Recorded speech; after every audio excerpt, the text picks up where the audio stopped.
Ever feel like you're on a seesaw? Like with your emotions up and down, especially when things don't go your way. Yeah. Well, today we're diving deep into some ancient wisdom that might help us level out that ride a bit. Okay. We've got a whole stack of sources here, all about Stoicism. Cool. You know, those philosophers like Marcus Aurelius Right. and Seneca. But trust me, this isn't just, some dusty old philosophy stuff.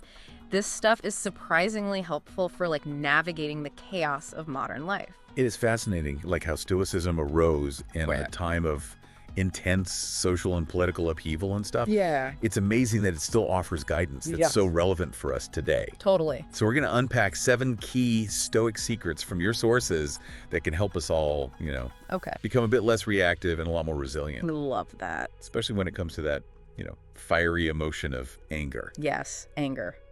All right, let's jump right into secret number 1. Embrace what comes. Okay. I know what you might be thinking, right?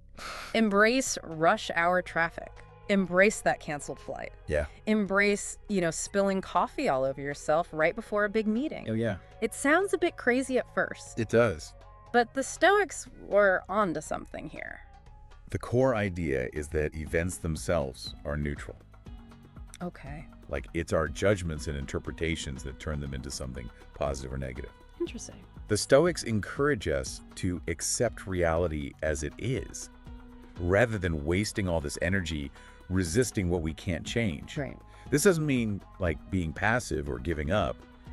It's more about recognizing that sometimes the wisest course of action is to simply acknowledge what is. So instead of getting all worked up when, let's say, that meeting gets moved last minute or the internet goes out right when you need it most, could there be a way to see these events as simply like happening? Precisely. Like, imagine getting stuck in traffic, a classic Stoic example. Ugh, yeah. Instead of fuming and fretting, what if you use that time to listen to your favorite music? Yeah, Catch up on a podcast. like this one. Exactly. Or like simply practice mindfulness. Okay. Same situation, completely different experience. Right. It's like choosing to shift your focus from what's frustrating you to what you can actually control, Yeah. how you respond. Exactly. This reminds me of this one time I was about to give a big presentation and my laptop died. I totally panicked. But then I remembered this Stoic idea of acceptance. So I took a deep breath, borrowed someone else's computer, and ended up giving the best presentation of my career.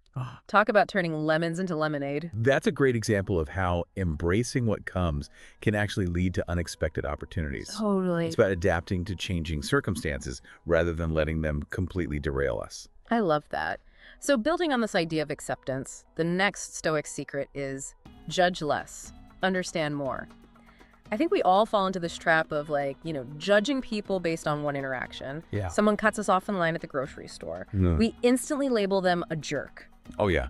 Seneca was brilliant on this topic. He argued that, we're all flawed human beings, Right. prone to making mistakes, bad decisions, all that. Yeah. His famous quote, "We are all wicked. Okay. If you would excuse yourself, excuse others too." Wow. This highlights the importance of empathy and understanding. Yeah. He wasn't like condoning bad behavior, Right. but rather encouraging us to see the humanity in everyone, Okay. even those who, annoy us. It's like remembering that everyone has a story. Everyone has a reason for their actions, even if we don't know what it is. Yeah. I'm curious, is there like a specific Stoic practice for cultivating this kind of understanding? Absolutely. There's a practice called prospon poien. It translates to making a positive interpretation. Interesting. Instead of automatically assuming the worst about someone's intentions, we can actively look for alternative explanations for their behavior. Okay. Maybe that person who cut you off was rushing to the hospital. Yeah. Maybe they're dealing with a personal crisis we know nothing about. So next time I feel that judgment creeping in, I can pause. Mm-hmm. Ask myself, is there another way to interpret this situation? That's such a powerful shift in perspective. It is. And it doesn't mean condoning bad behavior, but it does open up space for compassion and understanding. And that compassion, in turn, can help us manage our own anger. It allows us to see the situation from a wider lens, which can diffuse the intensity of our emotional response. Yeah, okay, so we've got embracing what comes and judging less. This next Stoic secret really hits home for me because, well, I'm someone who likes to have a plan. I like to feel like I'm in control. Yeah. So secret number 3 is all about, well, letting go of control. This is a big one. I bet. Epictetus, another prominent Stoic, said, "Some things are up to us and some things are not." We have control over our thoughts, our actions, and our responses. But external events, the weather, traffic, other people's choices, are largely outside our sphere of influence. This reminds me of that feeling when you have your carefully crafted schedule and then it gets completely thrown off by a delayed train or an unexpected meeting. Oh, yeah. And it's so easy to get caught up in the frustration of things not going according to plan. The Stoics argue that clinging to this illusion of control actually creates more suffering. It's like trying to hold on to water, Yeah. The tighter you grasp, the more slips through your fingers. So how do we actually practice letting go, especially when it feels like everything is spiraling out of control? It starts with a shift in mindset. Instead of focusing on controlling outcomes, which are often unpredictable, we can shift our attention to what we can influence, our own actions and responses. Imagine your flight gets canceled. You can rant and rave, which won't change the situation, or you can use that time to catch up on work, read a book, or connect with a loved one. Okay. It's about choosing empowerment over helplessness. So it's not about becoming passive, but rather about recognizing where our true power lies. This resonates so much with me because I often find myself trying to control things that are simply beyond my reach. Yeah. And, well, it's exhausting. It is. And ultimately, it's an exercise in futility. Yeah. The more we try to control the uncontrollable, the more frustrated and angry we become. Right. The Stoics offer a path to freedom by encouraging us to relinquish this need for control and instead focus on what we can actually influence. I like that. Yeah. A path to freedom. It's funny how these Stoic principles, they all kind of like build on each other. Yeah. We've talked about, embracing what comes, judging less, Right. and then letting go of control. And now this next secret, it feels like a natural extension of those ideas. I see that. It's about embracing imperfection. The Stoics understood that the world is inherently imperfect. Okay. People make mistakes, Right. plans go awry, and things rarely go exactly as we envision them. Oh, yeah. They believed that clinging to these unrealistic expectations of perfection Yeah. only leads to disappointment and frustration. This makes me think of all those times when I get annoyed at myself, like for messing up, for not being perfect. It's like I set this like impossibly high bar, Yeah. and then I beat myself up when I like inevitably fall short. Even Marcus Aurelius, the emperor of Rome, he recognized this very human tendency toward imperfection. Interesting. He wrote in his Meditations, "When you wake up in the morning, expect to meet ingratitude, treachery, selfishness, and arrogance. None of it should surprise you." Wow. He was reminding himself that even in his position of power, he couldn't expect people to always behave perfectly. It's kind of freeing to realize that even an emperor, right, Yeah, struggled with these same human flaws. It takes the pressure off, right? it does. Just to realize that we're all just doing our best. All right. And that best isn't always going to be like perfect. Exactly. And this idea of embracing imperfection, well, it doesn't just apply to other people's behavior. It's also about extending that same grace to ourselves. When we can accept our own flaws and mistakes, well, we create space for growth and learning, rather than getting stuck in a cycle of self-criticism and anger. So instead of getting all worked up when things don't go according to plan, maybe we can even find like a bit of humor in those unexpected twists and turns. See it as part of the adventure. Absolutely. Yeah. That shift in perspective can be totally transformative. Yeah. When we let go of the need for everything to be perfect, we open ourselves up to new possibilities, to unexpected moments of joy and connection. Now, even when we like intellectually grasp these Stoic principles, we're still human, right? Right. And those pesky emotions, those can still sneak up on us. Yeah. Which brings us to the next secret. Take charge of your feelings. Okay. This one feels particularly powerful. The Stoics understood that we're not slaves to our emotions. Right. They believe that we have the power to choose how we respond to external events and even our internal feelings. Epictetus put it brilliantly when he said, "If someone succeeds in provoking you, realize that your mind is complicit in the provocation." That quote, it's like a light bulb moment. Yeah. It's a reminder that we're not helpless victims of our emotions. We have agency, but how do we actually put this into practice? Like when someone says something hurtful or we're facing a frustrating situation, those feelings of anger, they can be so intense. The Stoics recommend a technique called delayed reaction. Okay. Instead of immediately reacting to a trigger, we can pause, take a deep breath, and simply observe the emotion without judgment.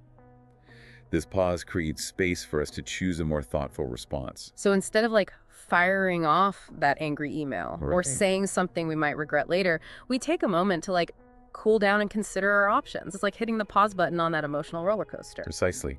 And in that pause, we might ask ourselves, like, is this reaction serving me? Is it aligned with my values? What would be a more constructive way to respond? This idea of taking charge of our feelings, it connects beautifully with the next Stoic secret. Right. It focuses on the power of non-reaction. Okay. I have to admit, this one, it initially threw me off a little bit. Isn't non-reaction just a form of, like, passive aggression or suppression? That's a great question, and it's important to distinguish between healthy non-reaction and unhealthy suppression. Stoic non-reaction isn't about, like, denying or burying our emotions. Yeah. It's about choosing to respond with strength and intentionality. Rather than, knee-jerk reactivity. Right. It's about recognizing that sometimes, well, the most powerful response is actually no response at all. Yeah, I can see how that could be incredibly disarming, especially when someone is trying to, like, provoke you. It's like taking away their power by refusing to engage in their game. Exactly. When we react impulsively, well, we often give our power away to the person or situation that triggered us. Right. But when we choose to respond with, like, calm indifference, we retain our power. Okay. And we maintain our inner peace. So imagine a colleague who makes a snarky comment about your work. Yeah. Instead of getting defensive or firing back some retort, you simply acknowledge their comment and continue on with your day. Exactly. It's not about ignoring them. Right. But rather refusing to let their negativity dictate your emotional state. It's like that classic scene in a movie where the hero just calmly deflects the villain's attack, using their momentum against them. Right. It's so much more impactful than a heated reaction. Precisely. And what's fascinating is that this kind of non-reaction can actually be, like, incredibly disarming. Yeah. It throws people off balance because they're not getting the response they're expecting. Right. It can even create space for a more constructive dialogue. This is really making me rethink those situations where I tend to, like, react impulsively. What if instead of getting caught up in the drama, I could just choose to step back and observe? It's like watching a wave crest and fall without getting swept away by the current. And that ability to stay grounded amid the chaos is, well, it's the essence of Stoic resilience. It's not about suppressing our emotions, but rather about cultivating the wisdom and strength to choose our responses wisely. So we've covered embracing what comes, judging less, letting go of control, embracing imperfection, taking charge of our feelings, and we've delved into the power of non-reaction. These secrets, they're really starting to paint a picture of, like, a different way of being in the world, wouldn't you say? Absolutely. And this next secret, find joy in giving. Okay. This one highlights a key Stoic principle that might surprise some people. I'm intrigued. Let's hear it. This idea of find joy in giving. How does that, like, fit into the whole Stoic philosophy? You know, the resilience, the emotional mastery. Yeah, it might seem counterintuitive at first, but the Stoics, they believed that true happiness and inner peace, those come from shifting our focus, outward, from ourselves to others. I see. They recognize that when we're consumed by our own, like, frustrations, our desires, well, it's easy to get caught up in that cycle of anger and negativity. Yeah. But when we focus on, like, contributing to the well-being of others, even in small ways, we tap into a source of deeper fulfillment. I'm starting to see how this connects with those other Stoic principles that we've been talking about. It's like by letting go of our need to control things, accepting imperfection, judging less, well, we kind of create space for compassion and generosity to flow. Exactly. Seneca, who was a big advocate for this principle, wrote, "Wherever there is a human being, there is an opportunity for kindness." Wow. It's a beautiful reminder that even amidst challenging circumstances, we always have the power to choose kindness and generosity. And it doesn't have to be some big grand gesture, right? No, not at all. Just like small acts of kindness can make a difference. Like what? Like holding the door open for someone, offering a genuine compliment, listening attentively to a friend who needs to vent.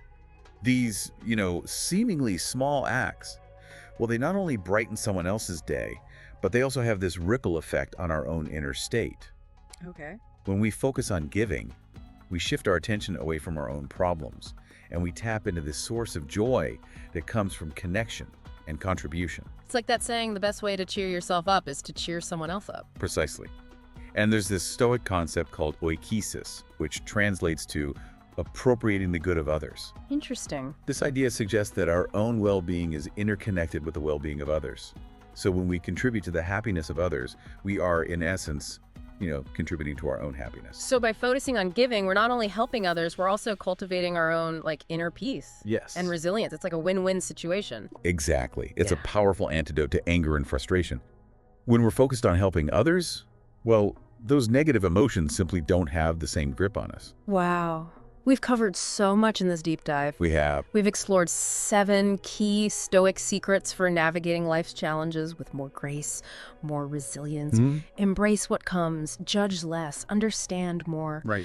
Let go of control, embrace imperfection. Yeah. Take charge of your feelings, practice non-reaction, and find joy in giving. These principles, while they might seem simple at first, well, they offer a profound roadmap for, I think, living a more fulfilling and meaningful life. And what's remarkable is how these principles are interconnected. Yeah. They work together synergistically to create, a more resilient and fulfilling way of life. Okay. It's not about mastering any one principle in isolation, but rather about weaving them all together into this tapestry of wisdom and virtue. It's like building this unshakable inner foundation that can help us weather any storm. And you know what's really striking me as we wrap up this deep dive? What's that? It's not just about managing our emotions. Aye. It's about, I think, becoming a different kind of person. That's a great observation. Stoicism is often seen as this philosophy of emotional control. Right. But it's so much more than that. It's about cultivating a certain kind of character, one that's marked by wisdom, justice, courage, and temperance. It's about, aligning our thoughts, actions, and values with our highest ideals. It's like leveling up our inner game. Instead of being reactive and easily thrown off balance by, external events, we become this steady, grounded force. Yeah. And I can only imagine, the ripple effect that kind of inner strength can have on the world around us. Absolutely. Stoicism is not just about personal transformation. Right. It's about creating a more just, a more compassionate world. Yeah. And when we embody these principles, well, we become beacons of wisdom and resilience, inspiring others to do the same. So, as we conclude this deep dive into the 7 Stoic secrets, here's a final thought-provoking question for all you deep divers out there. How might embracing these principles not just change how you react to the world, but who you become as a person? What kind of life could you create if you truly embodied these virtues of wisdom, justice, courage, and temperance? That's a powerful question to, sit with. Yeah. And as you reflect on that, I challenge you to choose one of these principles and really focus on it this week. Okay. See how it impacts your life, your interactions, your responses, your very way of being in the world. You might be surprised at the power you have to create a more peaceful, joyful, and meaningful experience for yourself and for those around you. Remember, the Stoics believe that true freedom lies not in trying to control the external world, but in mastering ourselves. And that journey of self-mastery, well, it's available to each and every one of us. Until next time, deep divers, stay curious and keep exploring.